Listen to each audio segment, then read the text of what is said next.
Assalamualaikum warahmatullahi wabarakatuh. Hai penulis dan peneliti muda, berjumpa lagi dengan saya Dr. Yelviza, yang kali ini kita akan membahas tentang citing yang meliputi quoting, summarizing, and paraphrasing. Now what should you do before citing? Nah, sebelum kita melakukannya, kita harus kenal dulu apa itu citing. Dalam menulis artikel ilmiah atau tulisan ilmiah seperti paper, skripsi, tesis, disertasi, kita harus melakukan sitasi, merujuk karya sebelumnya, tulisan sebelumnya, dan kita kutip, kita ambil untuk penelitian kita. Nah, so what should you do before citing? Pertama kali yang harus Anda lakukan adalah selecting sources.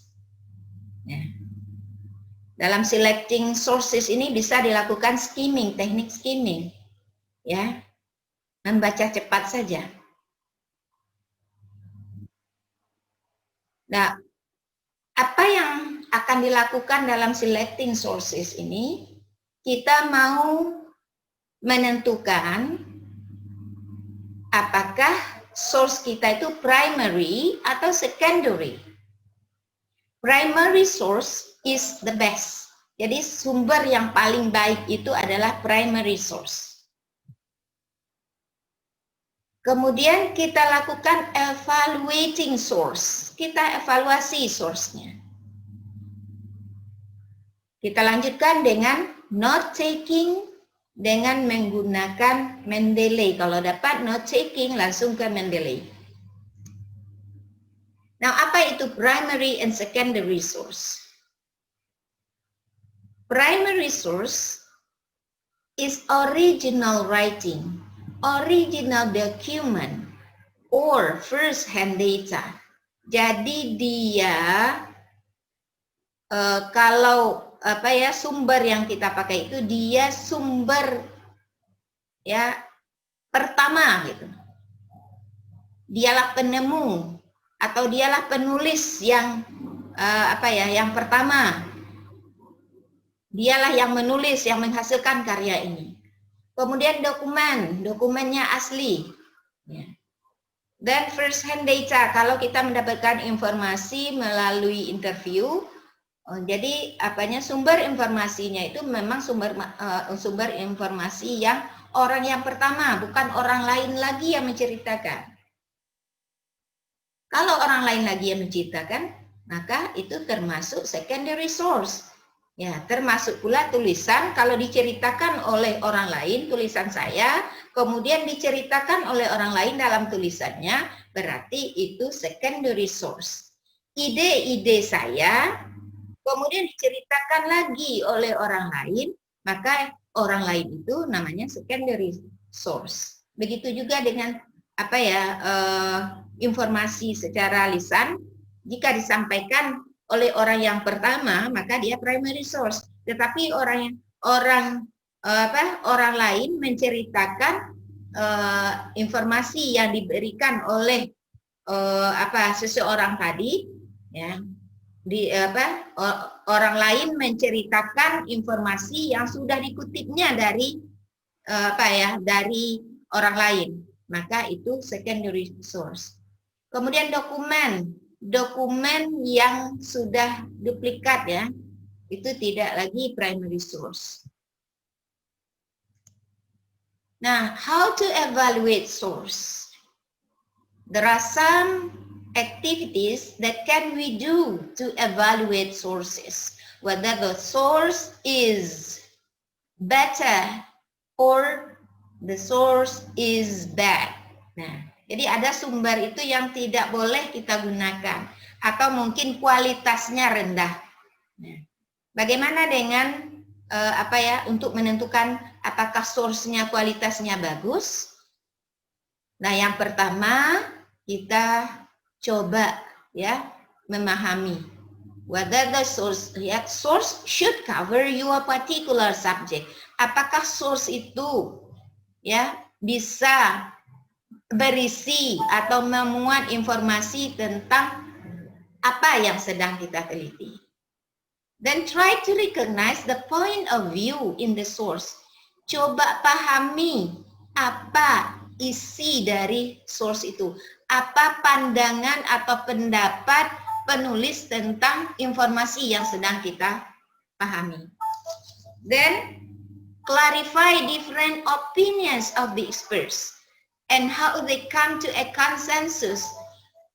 Sebelumnya ya Anda sudah disuruh mencari beberapa artikel karena dalam satu tulisan kita tidak mungkin satu artikel saja. Ada beberapa artikel yang relevan dengan topik kita yang kita cari. Kemudian kita baca ya artikel tersebut ya, kita coba jelaskan bagaimana pendapat ya ahli atau pendapat penulis ya tentang informasi yang dia ceritakan. Jadi kita lihat bagaimana perbedaannya. Kemudian bagaimana pula kita cari pula di mana letak persamaannya, bagaimana mereka bisa menggambarkan persamaan itu. Jadi di sini kita menjelaskan ya persamaan dan perbedaan pendapat ahli. Then note the date of evidence. Ya, the latest source is better. Jadi kita juga catat ya kapan sumber ini dirilis ya. Waktu yang terbaru itu lebih baik. Then technique of citing. Ya, technique of citing. Bagaimana cara kita melakukan citasi? First, quoting. Quoting ini ya, it is identical with original one. Jadi dia sama betul dengan bahasa asli yang kita kutip. Then summarizing. In summarizing, we try to outline the main points found in the text without additional information. Di sini kita hanya mencatat poin-poin penting dari teks, tapi tidak boleh menambahkan informasi atau pendapat kita. Jadi tidak boleh menambahkan informasi baru. Then the last one, paraphrasing. Nah, paraphrasing, ya, in paraphrasing we express our others ideas. Kita coba sampaikan, ya, ide orang itu with your own words, dengan bahasa kita. Jadi kita baca apa yang disampaikannya, apa informasi yang disampaikannya, kemudian informasi itu kita sampaikan dengan bahasa kita sendiri. What for is it? It can show readers your idea about the source. Jadi memperlihatkan kepada pembaca bagaimana pendapat kita tentang tentang sumber itu, tentang ide yang terdapat pada sumber itu.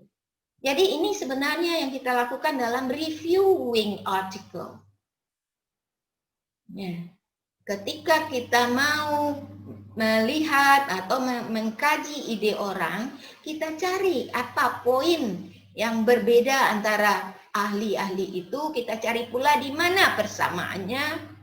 Kemudian ya itu dengan cara summarizing.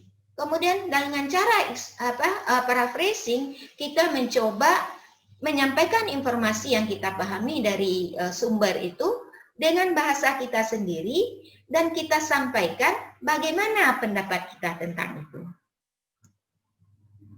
Dan kita dalam memilih sumber menentukan apakah sumber baik atau tidak, ya. Exercise your editor's judgment. Nah, jadi coba latih ya, ini untuk orang yang sudah berpengalaman, ya. Untuk orang yang belum berpengalaman, coba latih. See the contradiction, ironies, and errors in the content. Coba lihat ya, kontradiksi atau perbedaan pertentangan yang ada dalam tulisan orang itu. Kalau di dalam tulisannya itu idenya antara ide yang sebelumnya dengan yang berikutnya itu tidak sejalan, maka itu berarti artikelnya tidak bagus untuk kita gunakan sebagai sumber. Kemudian check professional claims about the source. Ya, ini untuk tulisan yang bermutu biasanya ada orang yang mereview atau ada ahli lain yang merujuk ya pendapatnya. Itu bisa kita lihat dari ya berapa ahli yang atau peneliti yang sudah merujuk ya sumber ini dan bagaimana pendapat mereka. Then be aware of statistic. Hati-hati pula dengan statistik. Biasanya penulis yang kurang yang kurang hati-hati dan artikel yang kurang bermutu tidak memperbaiki, tidak bisa mengidentifikasi error yang seperti itu.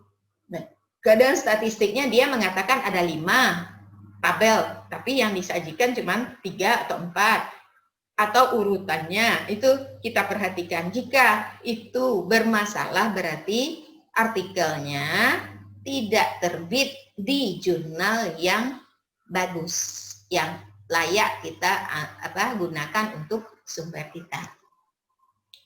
Sebelum melanjutkan, ya kerjakan kuis ini. Ya, baca salah satu artikel yang sudah Anda cari, kemudian pilih informasi yang berguna untuk Anda gunakan dalam penulisan proposal, tulis hasil paraphrasing dan summarizing Anda tentang informasi tersebut. Bandingkan hasil kerja Anda dengan contoh berikut sebelum direvisi. Jadi kuis ini, apa yang akan Anda kerjakan ini nanti direvisi lagi dengan membandingkan dengan contoh berikut. Nah, example of paraphrasing.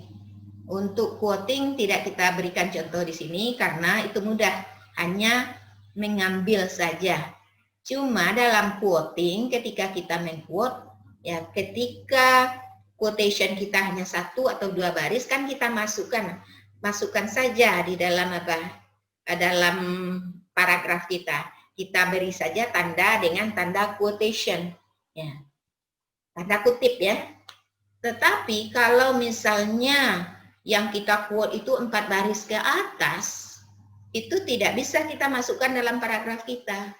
Tetapi harus kita letakkan di bawah paragraf kita dan dengan spasi, 1 spasi, dan tulisannya itu ditonjolkan dengan memasukkan ke dalam ya, di tengah ya, sekitar 5 ketik atau mungkin 7 ketukan ya ke dalam, baik di kiri ataupun di kanan ya. Jadi dia berada di dalam ya, berbeda dengan paragraf tulisan kita. Nah, ini contoh paraphrasing. Kalau kita lihat paraphrasing ini, kok panjang paraphrase dibandingkan dengan original text. Kalau original text, dia kan bahasa orang itu. Kemudian bahasa orang itu kita laporkan. Tapi ide orang itu yang kita ambil sedikit. Ya, karena kita menyampaikan ide orang itu dengan bahasa kita. Jadi lihat ini, pelajari ini bagaimana perbedaan antara yang original dengan paraphrase-nya, hasil paraphrase-nya. Kemudian example. Nah, example of summary. Di dalam original text kalau kita lihat sekilas, ini panjang. Kemudian di summary pendek. Kenapa? Karena di dalam summary kita tidak ada menambahkan dengan bahasa kita, langsung ya. Langsung dengan kita mengambil poin penting dari original text. Sehingga kalau kita mengambil poin penting tentu lebih pendek dia. Bahkan yang 1 atau 2 halaman bisa jadi 1 paragraf dia. Inilah perbedaan antara paraphrase dengan summary.